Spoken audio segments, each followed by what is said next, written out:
You're investing in treatments for hyperpigmentation, but how do you know that these treatments are working? Let's talk about how we track these things clinically. But first, my name is Erica Cook, board certified nurse practitioner and owner of Mantra Aesthetic Studio in Chesapeake, Virginia. This patient is 2 weeks post-Erbium laser treatment for hyperpigmentation related to previous acne. This treatment is a first of a series of 3 Erbium laser treatments with medical grade skincare management and lifestyle management. Now, some people may feel that her results are subtle because you can still visibly see some dark spots on her face. But let's break down what actual improvement that we saw from this one Erbium treatment. Right here, we're looking at her surface pigment score. So the surface pigment is reflected by the blue outlines that you see around each of the dark areas that the analysis is picking up. Her initial score was a 20, which is a low score. And 2 weeks post-Erbium, her score is a 36. That is about an 80% improvement. And this also tells me that her surface pigment is clearing. If you look at her full face mapping, you see less dense pigment distribution across her forehead and her nose and her midface. This is what early pigment lifting looks like.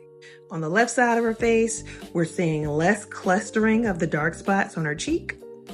And same thing on the right side. The pigment is becoming less concentrated and more dispersed. Now let's take a look at her brown spot score. So the brown spot score saw a slight improvement from 64 to 69, which is actually pretty significant because brown spot score looks at melanocyte activity in the middle layer of your skin. Erbium is a superficial skin resurfacing treatment, and so it really doesn't touch that middle layer of the skin.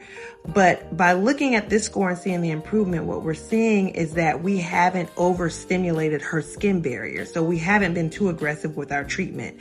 Sometimes you will see this score stay the same.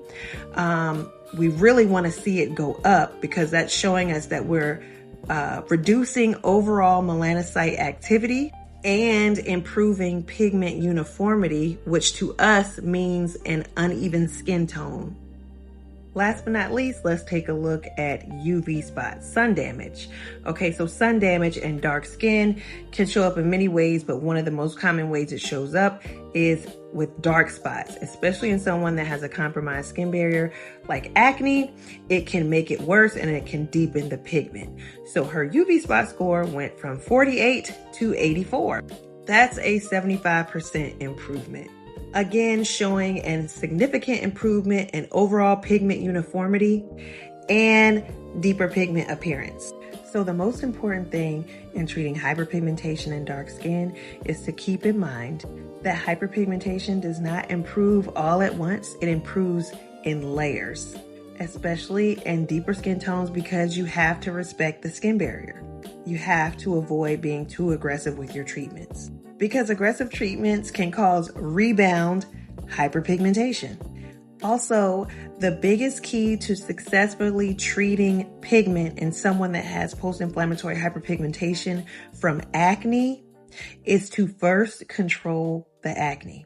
This is the reason why you got the dark spots in the first place. And if you keep breaking out, you're going to keep getting new dark spots. And then we're going to be chasing our tails. So while we're treating her pigment with Erbium, we are also using medical grade skin treatments as well as lifestyle management to help control her acne. This combination treatment drives real results.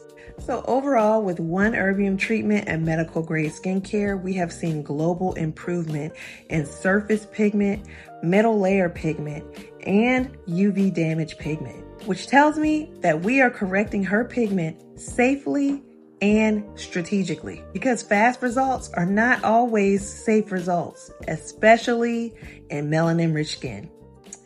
All right, y'all, take care.